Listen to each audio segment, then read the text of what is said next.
Estamos em direto, ou estou, por agora, ainda não te vejo. Quando chegares serás, como sempre, muito bem-vindo e bem-vinda. Entretanto, o do costume, se estás a assistir pela primeira vez, o meu nome consegues ver, aqui no perfil, e estás também a assistir aqui à operação inicial de colagem, aqui de um link, num outro local. E agora está. E está feita a operação. E estou pronto para começar. Não te vejo ainda, mas vou começar na mesma. Boa tarde. Que sejas bem-vindo e bem-vinda quando chegares. Vamos falar sobre o voo da essência. Portanto, é a frase que condensa, sintetiza e se presta a ser expandida nesta transmissão. Vamos pegar então nessa codificação para abordar com mais um ângulo o nosso propósito de vida. Como é que podemos então viver mais e melhor a nossa verdadeira essência, a expressão autêntica de quem somos, se quiseres pôr as coisas dessa forma, cada vez mais em qualquer contexto onde nos possamos encontrar e, obviamente, dar o nosso contributo para que esses contextos possam ser cada vez mais benignos, cada vez mais amigáveis, para que não só a nossa essência se possa expressar, como a de outros e a de todos se possa expressar cada vez melhor onde quer que estejam. E por definição eu acredito profundamente que se expressarmos de facto a nossa essência, convidamos os outros a fazerem precisamente o mesmo. É uma ideia que não é virgem, obviamente, é uma ideia muito comum no desenvolvimento humano. Se expressarmos a nossa essência, e em especial em alturas, em momentos e circunstâncias em que isso possa ser mais desafiador, se o soubermos fazer de uma maneira que possa, de facto, abrir um espaço agregador, então outras pessoas podem reconhecer-se nessa expressão, outras pessoas podem reconhecer-se nessa decisão, nessa opção, e podem aproximar-se cada vez mais da sua própria expressão. Mesmo que não haja uma intenção direta nossa, em que as pessoas façam a situação A, B, C ou D. E aliás, isso acaba por ser o ideal. O ideal acaba por ser termos a intenção de que aquilo que estamos a fazer de alguma forma contribua para o melhor nos outros, seja lá esse melhor o que seja, sem projetarmos as nossas próprias ideias, concepções ou visões pessoalizadas sobre o mundo nessas mesmas pessoas. O paradoxo é não projetar nas pessoas, mas ao mesmo tempo livremente oferecermos precisamente aquilo que somos e, obviamente,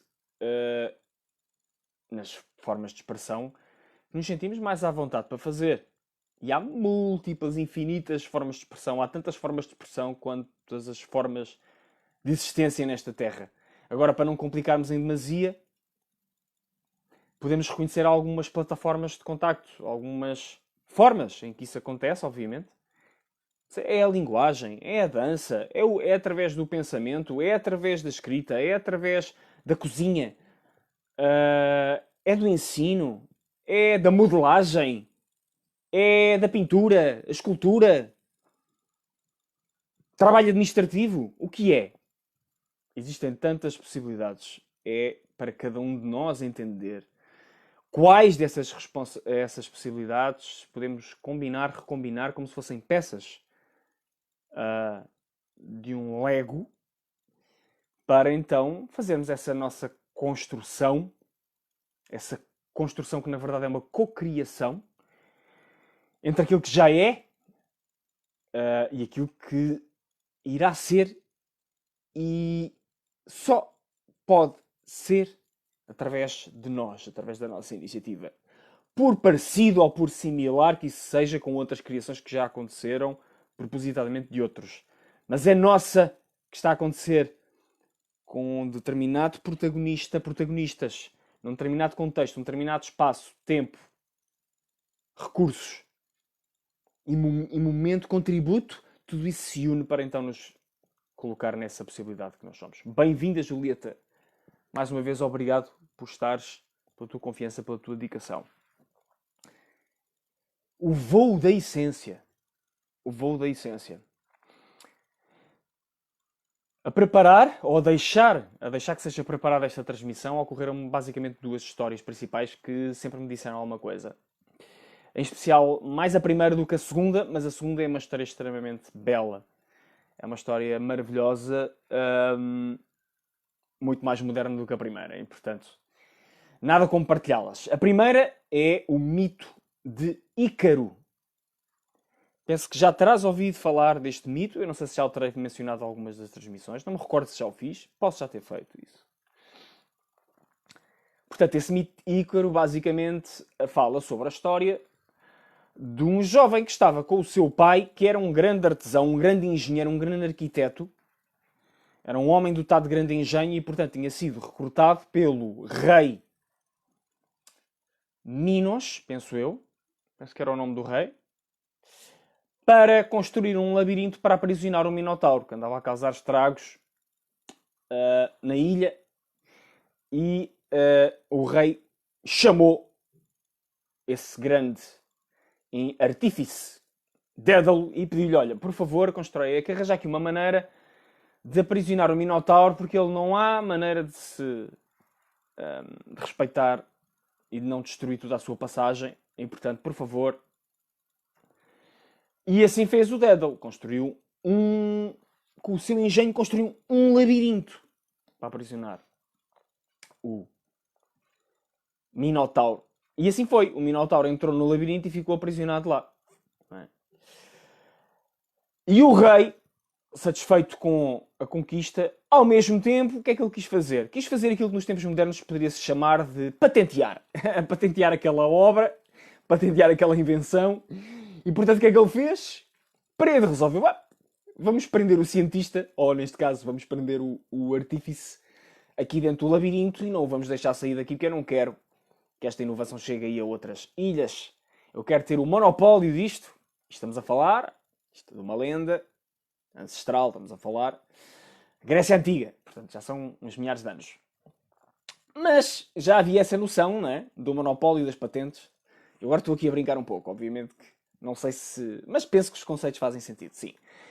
Ficou preso, então, Dédalo e seu filho numa torre que foi construída junto ao labirinto, dentro do labirinto. E, portanto, tinham de arranjar uma maneira de escapar. E, portanto, a questão foi, ok, como é que vamos escapar? E Dédalo disse, calma, a gente escapa. Eu vou arranjar uma solução. E arranjou uma solução. Como grande artífice que era, arranjou uma solução. E a solução foi precisamente construir umas asas com as penas dos pássaros que estavam disponíveis e que passavam lá pela torre, e ele juntou as penas e, com cera das abelhas que também lá estavam e também estava disponível, uniu na sua grande arte e engenho, uniu as penas umas às outras e fez asas para os dois, para ele e para o filho. E, portanto, entregou as asas, um par de asas para ele, um par de asas para o filho, e disse, olha, então é assim, para isto funcionar, nós vamos voar e vamos sair daqui da ilha, certo? Até à ilha mais próxima. Mas isto para funcionar, nós temos de ter cuidado. Não podemos nem voar demasiado baixo, porque senão a umidade das ondas, a espuma das ondas, cola-se, pega-se às penas e as asas ficam muito pesadas e não conseguimos voar. Mas também não podemos voar demasiado alto, porque senão voamos demasiado perto do sol e o calor do sol vai derreter a cera e as asas desfazem-se e nós caímos. Espinhamos-nos. Portanto, se me seguires e fores a voar atrás de mim e fizeres as coisas como o pai está a fazer, vai tudo correr bem. Portanto, bora lá. E lá vão eles à despenhada. Claro, aqui a ideia, o perfil de personalidade do Ícaro era um bocadinho diferente do pai, do Dédalo, e portanto o Ícaro era aquele lado mais adolescente, mais juvenil, mais risk-taker, mais gambler, lá está, de correr riscos sem perceber muito bem as implicações, que aquilo que os autores ancestrais chamavam de ter hubris, não é? Portanto, um desprezo pelas leis e pelos princípios naturais. E o que é que acabou por acontecer? O Ícaro esqueceu as instruções do pai, entusiasmou-se no voo, ultrapassou o pai, voou mais alto do que aquilo que era recomendado. O sol derreteu a cera. Ícaro cai no mar, não sabe nadar, afoga-se. É este fim deste end of story. Moral da história, para os gregos, é a moral da primeira questão que nós temos de considerar quando consideramos as coisas numa perspectiva, na minha perspectiva, materialista. Não é? E portanto este aviso é, se estás a lidar materialista e com materialidade a ditar as suas leis, é isto que eu quero aqui que fique claro. Que é, meu amigo, se estás a lidar com uma realidade material mundana, se te esqueces das leis materiais, se te aproximas demasiado das ideias mais transcendentais, faz à vida. Se te aproximas demasiado das umidades, da viscosidade das emoções, ficas bloqueado e não consegues avançar. Portanto, tem cuidado, certo? E usa a cabeça, usa o teu engenho, ser um dédalo, certo? Pensa bem no que é que estás a fazer e anda ali num intervalo que seja razoável, certo? E portanto é aqui um engenho previdente. É esta a moral da história, tal como eu interpreto aqui, para vivermos o nosso propósito de vida. Que traduz-se no seguinte sentido. Ok, agarra esses ideais, tem esses ideais presentes, tem essa emoção também, mas atenção, não te apegues demasiado à forma como estás a caminhar e ao teu terreno, e também tem cuidado de não te escapes em demasia para o campo das ideias, senão te espanhas-te lá de cima e depois catrapum, como se poderia dizer. Não é? E esta é a moral que presidiu e preside e está enraizada, na minha interpretação, em toda a nossa forma civilizacional, baseada na Grécia Antiga, que é a nossa civilização atual, civilização ocidental, baseada neste modelo de precaução. Uma precaução baseada no engenho. E uma precaução baseada em determinados princípios proporcionais de harmonia e de equilíbrio que estão codificados na própria gênese da civilização da Grécia Antiga. Mas a civilização baseada precisamente nos princípios da harmonia e da integração. De acordo com princípios universais que devemos respeitar. E esta visão tem todo o valor. Agora, como outros autores também já viram, autores mais recentes, nomeadamente um autor que eu aprecio bastante, que pegou neste mito e tratou em 2012 de transpor este mito para as realidades do empreendedorismo, o Seth Godin, que eu já te falei nele aqui. E então o Seth Godin disse: ok, está tudo muito certo. Esse mito é um mito que preside à nossa maneira de ver a tomada de risco e o empreendedorismo e os empreendimentos arrojados, arriscados. Mas neste momento estamos a caminhar, estamos a voar demasiado baixo. Foi a mensagem de Seth Godin. Estamos a voar demasiado baixo, e como estamos a voar demasiado baixo, coletivamente não avançamos como poderíamos avançar. Não usamos as novas ferramentas tecnológicas como poderíamos usar. Usamos as ferramentas de uma forma que não é a melhor. Portanto, perdemos tempo nas redes sociais a postar o que comemos, os sítios onde vamos, sorrisos mais ou menos plásticos, etc, etc, etc, em vez de propulsionarmos o melhor em nós e nos outros. Não é? E portanto nós podemos fazer melhor, mensagem do Seth Godin, podemos fazer melhor e podemos usar as asas que construímos, todas as tecnologias, as ferramentas, o tooling que temos à nossa disposição como nenhuma outra era da história conhecida da humanidade tivemos. Nunca tantos tiveram acesso a tantos meios como agora. para poderem de facto fazer diferente. Na verdade, o que é preciso é quebrar um certo espartilho cultural a esse nível. E esta narrativa, tal como eu interpreto, o Seth Godin, ele depois envolveu o livro, obviamente, na área que estava ali a considerar, que era do empreendedorismo e do marketing.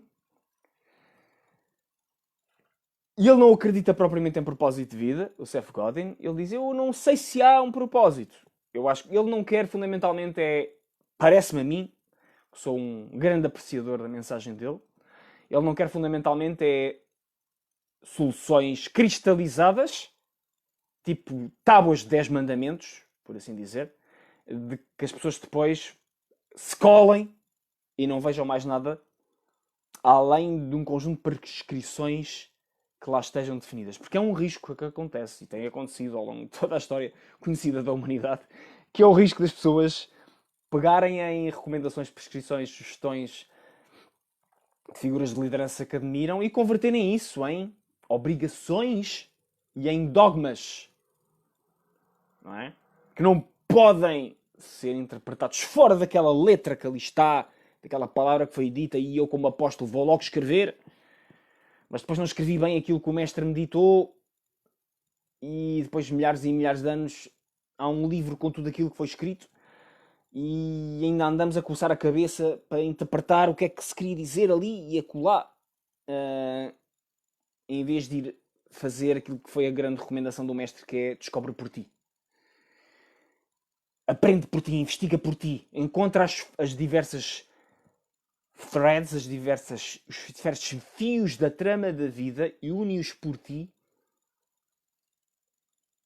E ok, usa as minhas palavras como usa outras palavras e aprende diretamente com a natureza que até ficas melhor servido. Foi o que disseram muitos outros excelentes mestres. Não é? E claro, eu aqui estava mais a falar da figura de Jesus Cristo.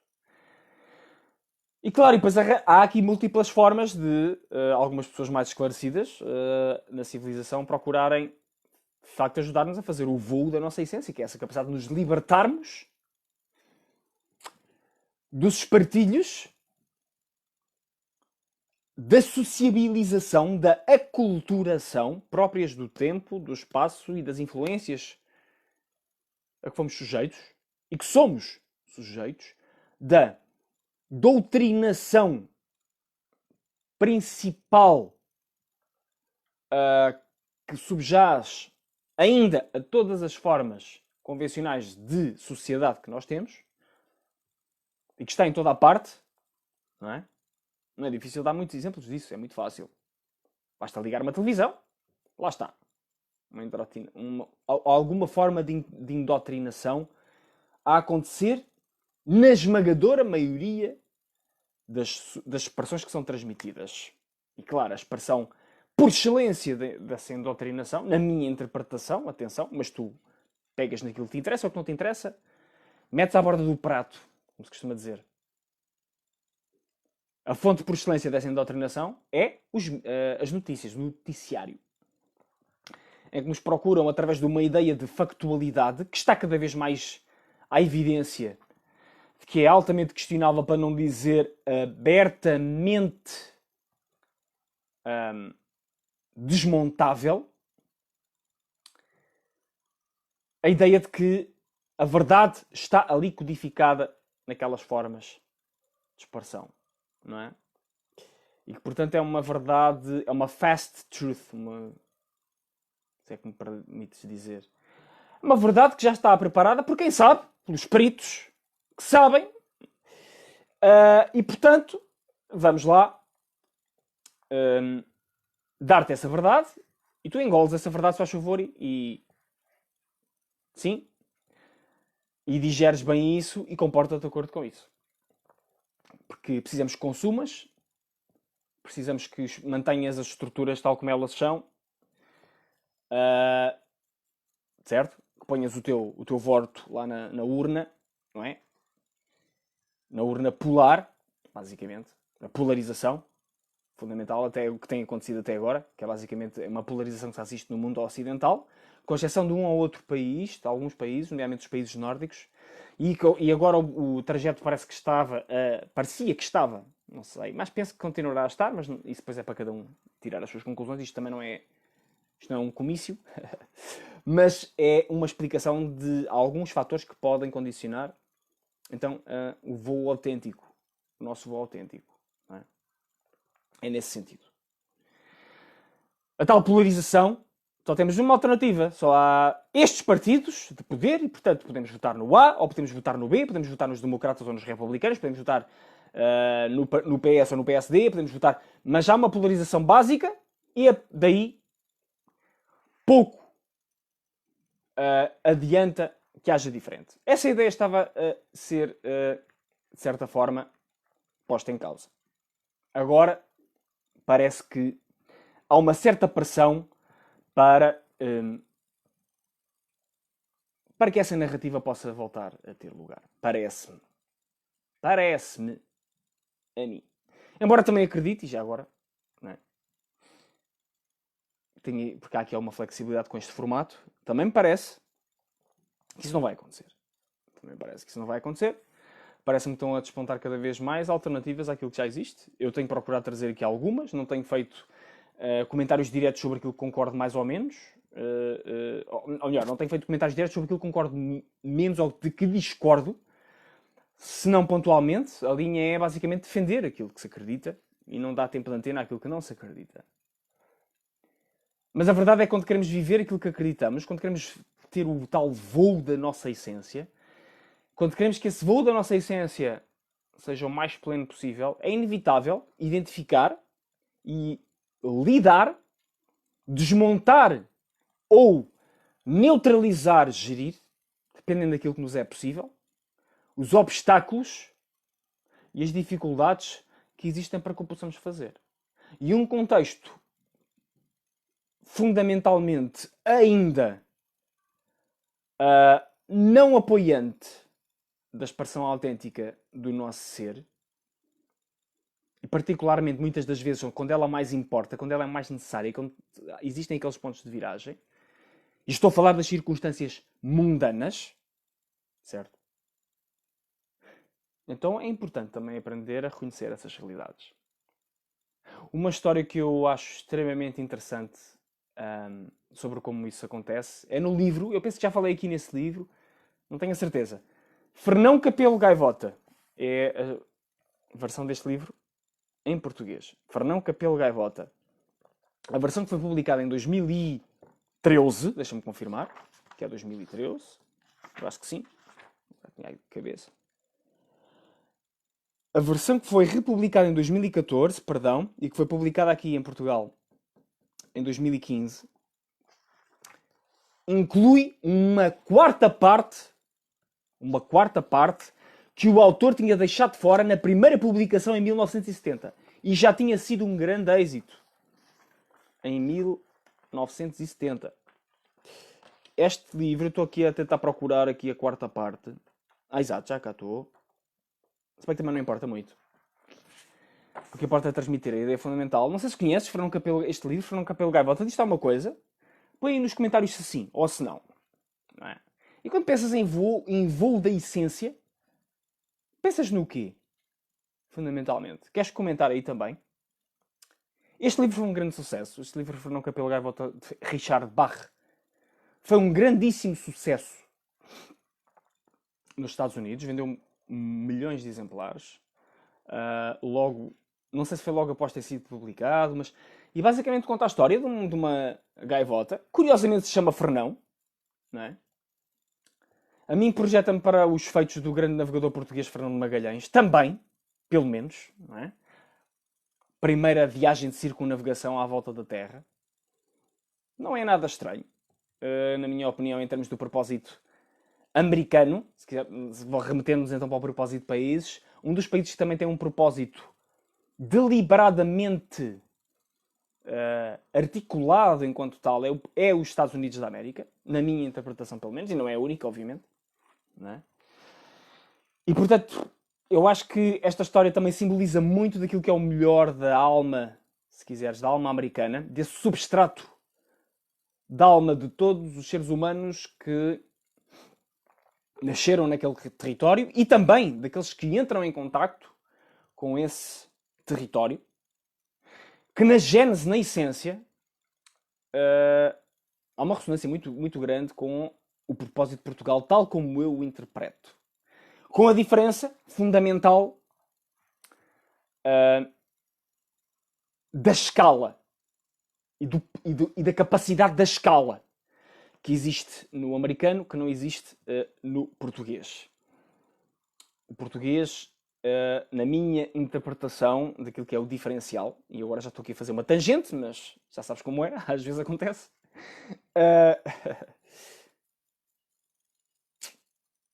O português tem um engenho para estabelecer diplomacias e criar harmonias que o americano não tem, na minha interpretação. E o americano tem a capacidade de mobilização, faça chuva ou faça sol, que se calhar pode ensinar aos portugueses atuais algo disso, não é? Pode ensinar algo disso aos portugueses atuais. A capacidade de manter um rumo, no matter what. Que, claro, pois tem as suas perversões, tem as suas limitações. Não lhe quero falar em defeitos, propriamente. Porque é uma característica. E todas as características podem ser vistas no seu lado funcional, disfuncional, luminoso, sombrio. Não é? Essa dualidade também aqui inerente. Mas este livro foi escrito por este senhor, Richard Bach, que foi, além de escritor, e é aviador, piloto de aviação, que ele ainda está vivo, o autor. E basicamente é a história de uma gaivota que se entrega ao processo de fazer o melhor dela mesma que lhe é possível e que passa, obviamente, por começar por voar com a máxima velocidade que é capaz, de se treinar como se fosse...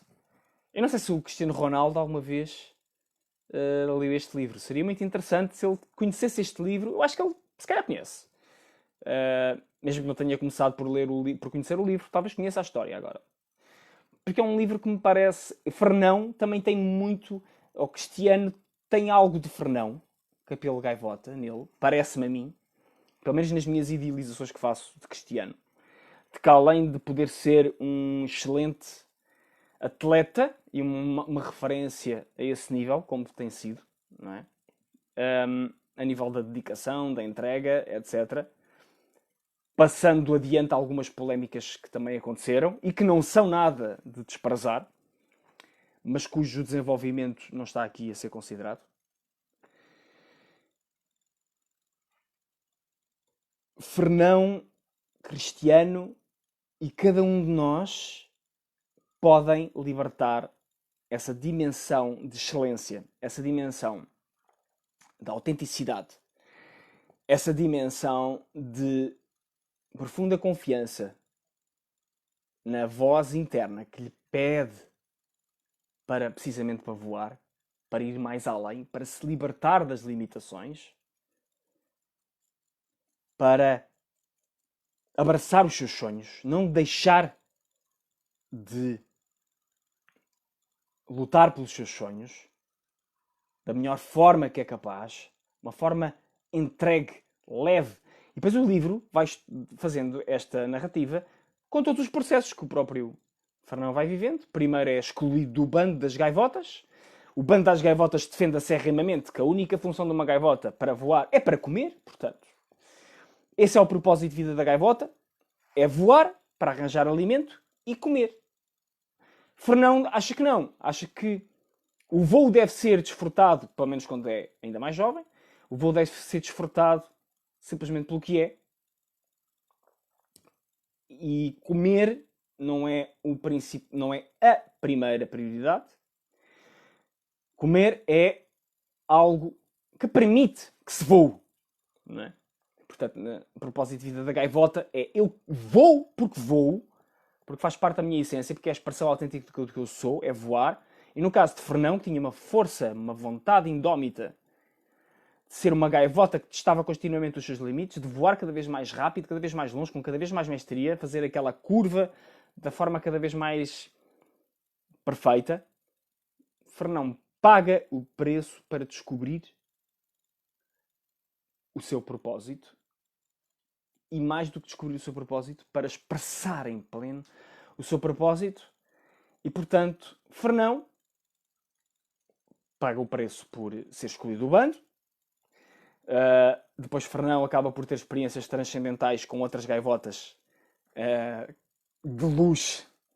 Portanto, vamos assumir, embora nunca nos seja dito diretamente, que Fernão desencarna, não é? Fernão morre. E depois, noutra esfera da existência, Fernão dá aulas, dá aulas de voo a outras gaivotas que também estavam na mesma circunstância que ele, nessa outra esfera. Fernão volta a vir à Terra para ensinar, precisamente tentar ensinar gaivotas pertencentes ao bando que o tinha desprezado e votado ao ostracismo e exilado, não é? Condenado à morte. Não é? E depois, na verdade, Fernão ajuda alguns rebeldes a serem aquilo que eles já são. Fernão torna-se um formador, vejam só. Vê só tu. E vários dos seus formandos também se tornam instrutores de voo, por sua vez. E, claro, a mensagem torna-se bem mais enriquecida. A mensagem, com todas as experiências que Fernão viveu, torna-se uma mensagem com um cunho espiritual. E depois há todo um conjunto de circunstâncias que acontecem com os ensinamentos de Fernão, que são convertidos em dogma, e depois as outras gaivotas começam a dar mais atenção ao ritual e às palavras que Fernão dizia do que à essência dos ensinamentos de Fernão. E é essa a história, fundamentalmente. E este livro foi enriquecido com a quarta parte, como eu te disse, em 2014, uma quarta parte que o autor tinha decidido deixar na gaveta, mas que depois, em 2014, 34 anos depois da publicação original, ele decidiu voltar a incluí-la no livro. E a justificação que ele deu aqui já no final, e era essa parte que eu queria ler-te, sobre o último capítulo, e é uma justificação que o autor escreveu na primavera de 2013.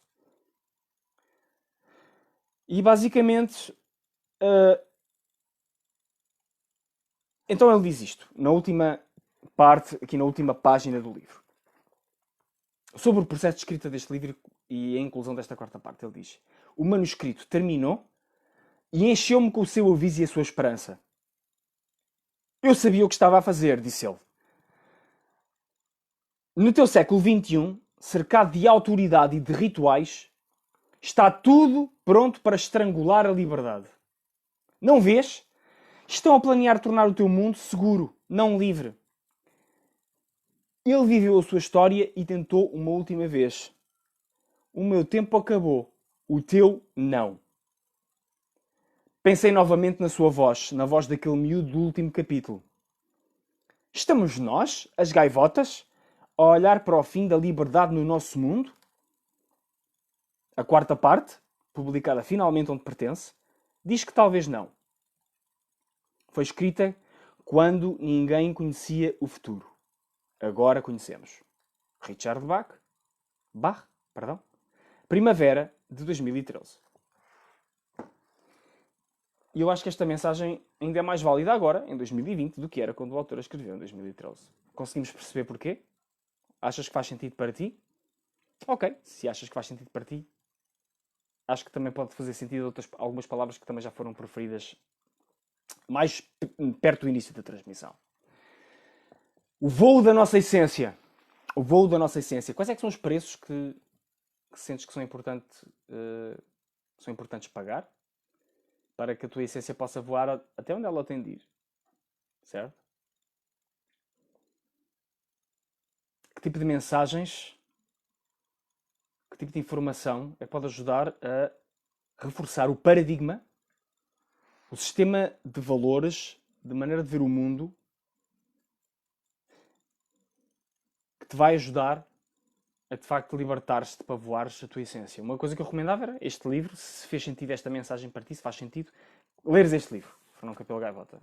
É um livro que lês em 2 horas lês o livro. É um livro que lê-se muito bem, é muito pequeno, Mesmo este livro com ilustrações tem 137 páginas, portanto é muito pouco.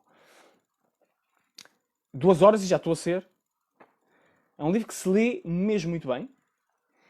E é um livro que alimenta o nosso melhor. Da forma como eu percebo, claro. Veja agora aqui o teu comentário, Julieta. Não conhecia este autor. O Voo da Essência, talvez por influência de ontem, lembra-me o pólen das flores e as sementes que enfrentam todas as condições atmosféricas, terrenos e ocasiões barra oportunidades mais ou menos coincidentes. Dão, por sua vez, origem a uma variedade e beleza únicas que observamos na natureza desde milhares de anos atrás até aos dias de hoje. E estes voos mais ou menos perto do Sol, como mais ou menos gaivotas, as asas são para voar, já dizia o GNR. Ora, aí está. Concordo em pleno com o teu comentário. Excelente comentário. Porque, sim, esta transmissão de hoje, na verdade, é mais um ângulo, não só da transmissão de ontem, como de outras transmissões. E eu na imagem que partilhei, não partilhei a imagem das gaivotas, partilhei a imagem das abelhas. E, na verdade, até posso confidenciar que iria, inicialmente, pegar também na questão das abelhas e das borboletas para desenvolver esta transmissão. Mas, entretanto, senti que fazia mais sentido falar sobre estes dois mitos, por algum motivo que me escapa ao meu conhecimento. Eu não sei porquê. Mas como sou bem mandado, entre aspas, pela minha essência, eu procuro ser, não é? E que me perdoa as vezes em que isso não acontece, acedi e, portanto, falei sobre estas histórias, em vez de ir outra vez para as histórias mais diretas do mundo natural. Fui aqui mais para a mitologia e para a ficção, fábula, neste caso, não é?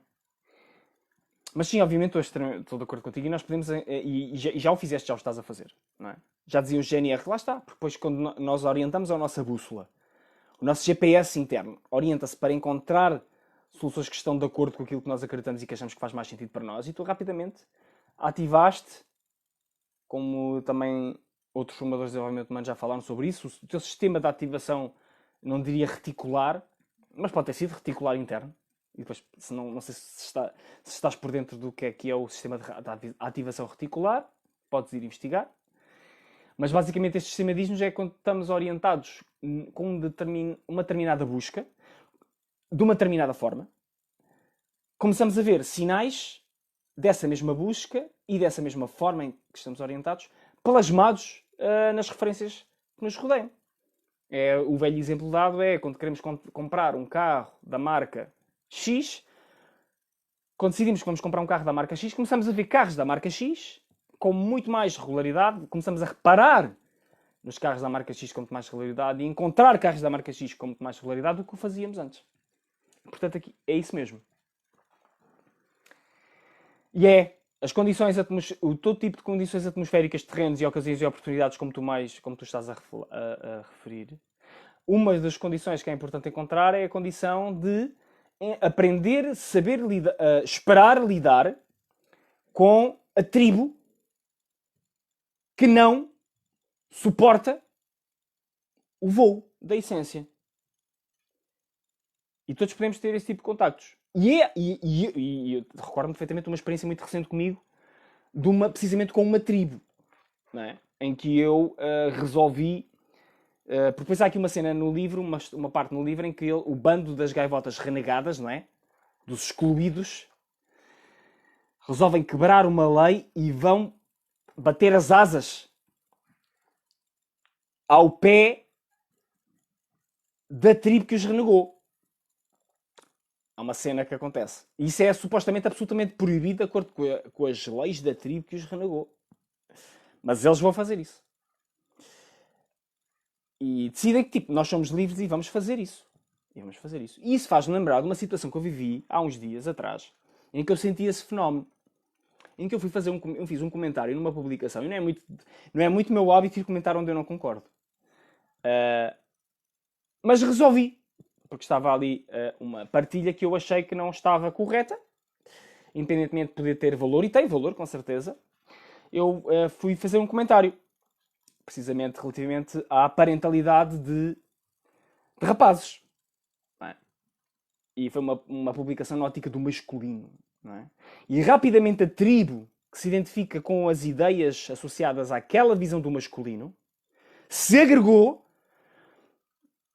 E também, obviamente, houve uma polarização entre isso e as ideias discordantes, algumas mais ou menos conscientes, de acordo com a minha perspectiva. Obviamente. Não é? E eu achei que deveria fazer um comentário relativamente ao valor do que estava ali a ser dito, na minha perspectiva. Mais uma vez, eu não sou dono da verdade, mas temos a nossa própria voz. Mas comentei com algumas factualidades sobre as possibilidades de parentalidade na ótica das necessidades masculinas, neste caso, um rapaz. E aconteceu esse fenómeno, na minha interpretação. O fenómeno do Fernão Capelo Gaivota, que é escolhido da tribo. Não é? Eu também posso interpretar, depois, em função de algumas reações, que terei sido acolhido por outra tribo. Outra parte de outra tribo, por assim digamos. O que eu acho é que já está na hora de o tribalismo ser visto em perspectiva de toda a humanidade, com total respeito por todas as diferenciações que existem em género, e eu acredito nisso, entre homens e mulheres que, genericamente, em geral, têm constituições biopsíquicas que os inclinam, predispõem para escolherem, por sua vontade autêntica, tipicamente determinado tipo de formas de estar, de ser e fazer diferentes entre si.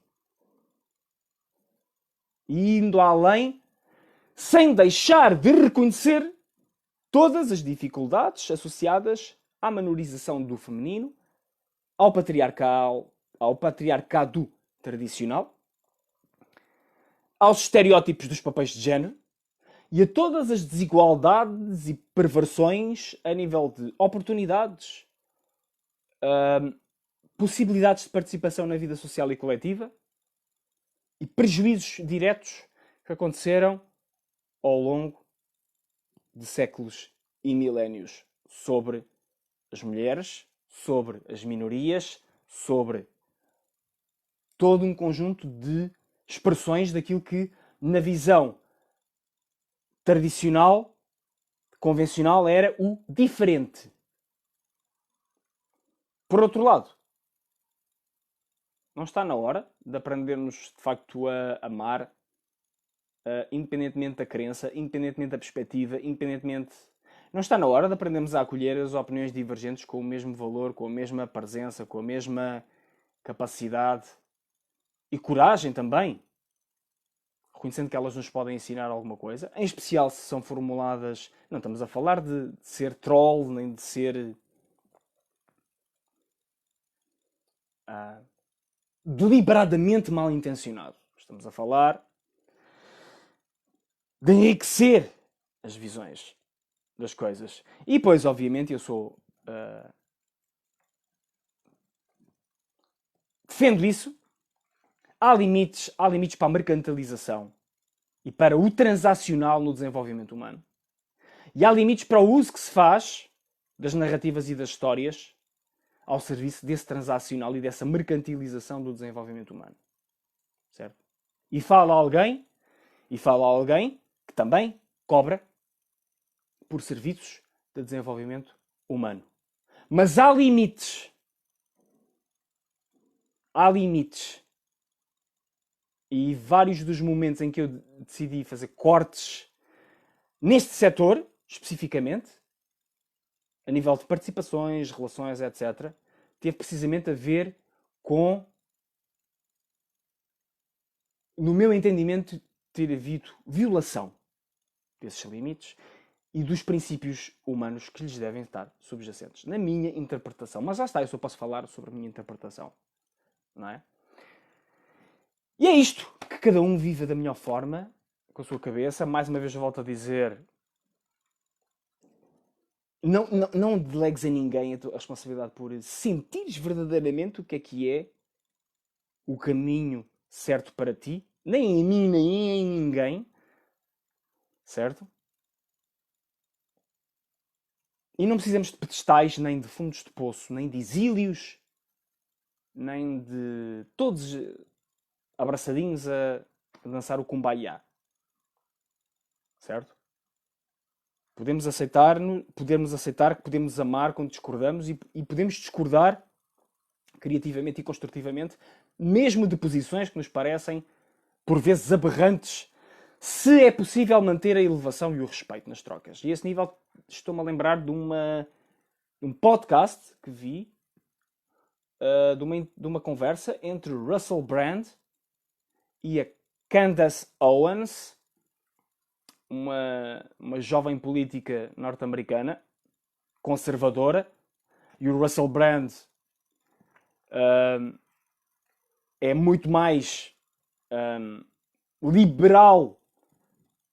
E, bem, eu nem sei bem definir bem o que ele é. Eu acho que ele é um ser consciente, fundamentalmente. Mas ele disse que se identifica, se tivesse rotulado de alguma forma, identificava-se mais com as posições do anarquismo.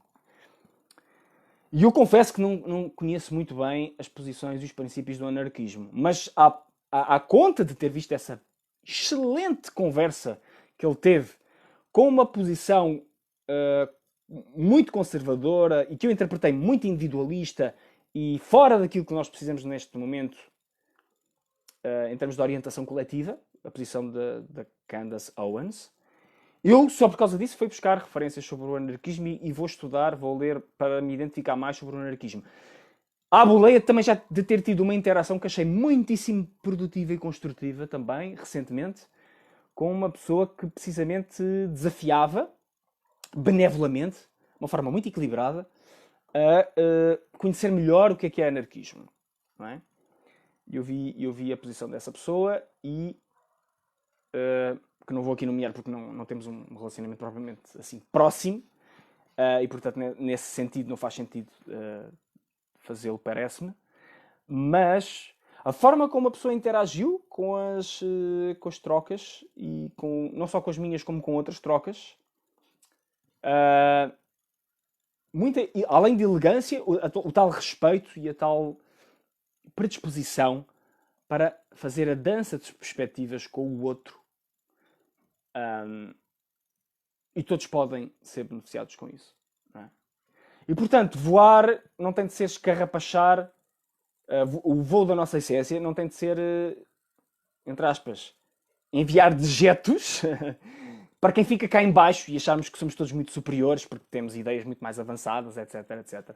No final do dia, todos queremos as mesmas coisas. Todos queremos amor, todos queremos pertença, todos queremos ser aceitos pelo que somos, queremos que os outros nos vejam por aquilo que nós somos, queremos orientar a nossa vida da melhor forma possível, queremos achar que somos boas pessoas, que somos pessoas de valor, queremos contribuir, queremos ajudar os outros, queremos cooperar uns com os outros. Queremos fazer melhor ontem do que o que fizemos hoje. Melhor amanhã do que o que fizemos hoje. Sim. Os caminhos é que divergem. Os caminhos é que divergem. E era isto que eu te queria falar sobre o voo da tua essência. O voo da tua essência é precisamente essa liberdade que tu te concedes a ti mesma e a ti mesmo de pagar os preços que tiveste de pagar e ao mesmo tempo fazer os diálogos, as dialéticas e as integrações que precisas de fazer para que as coisas possam funcionar. E consoante o contexto, lidas com as coisas de uma perspectiva empoderada, da melhor forma que és capaz. Cada um tem o seu perfil de lidar e a forma de lidar com as coisas. Não é? Mas mantens o sonho a comandar a tua vida, fundamentalmente. A tua essência perspectivada como algo que tu queres cada vez mais que venha cá para fora. E é isso. E é isso, e é isto. E se não tens mais comentários, é isto que me ocorre dizer a respeito desta questão do voo da essência. Mais comentários que tenhas, mensagens ou o que seja, já sabes. Podes mandar aqui uma mensagem, aqui mesmo nesta plataforma. Ou enviar-me um e-mail ou enviar um e-mail, que é o mais correto em termos gramaticais, mas algumas vezes já percebeste que há um ou outro escape. um outro deslize. Acho que não é o mais importante. O mais importante não é a técnica de oratória, o mais importante é as coisas saírem como o momento pede que saiam. julio@juliobarroco.com. Eu terei todo o gosto, inclusive, em acolher um apoio extra mais desenvolvido que possas precisar, profissionalmente falando. Obrigado mais uma vez, em especial a ti, Julieta, contribuidora e presença assídua corrente. Permite que essa essência venha cá para fora. Cada vez mais. Já somos cada vez mais. Somos cada vez mais. E vai sendo cada vez mais fácil. E mesmo contra... aparentemente contra ventos e marés, sim, é possível. É possível fazer a travessia. E essa travessia faz com forças, com apoios muito além das asas de cera destas vidas. Sim, posso dizer isso. E posso também dizer que amanhã vamos falar sobre a força do ínfimo. A força do ínfimo. Até lá.